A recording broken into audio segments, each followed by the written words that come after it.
Medical standby, 60-year-old female, weakness of the right side due to a stroke.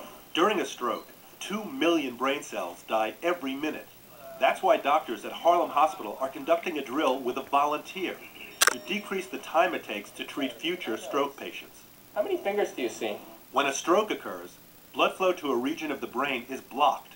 A drug known as TPA can limit the damage for an estimated 1 in 3 patients.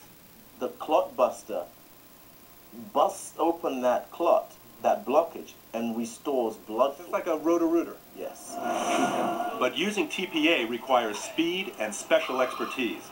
It must be administered within the first 3 hours of a stroke, and only after doctors have determined that there is no bleeding.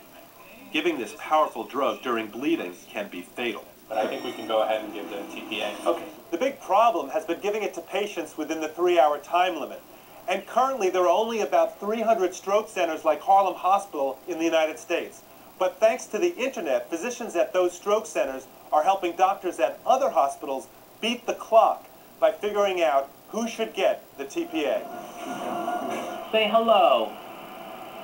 When Evelyn Roy was rushed to her local hospital in Cape Cod with stroke symptoms, Dr. Lee Schwam at Massachusetts General Stroke Center in Boston was able to evaluate her over the internet. I'm asking her to lift up her arms for me.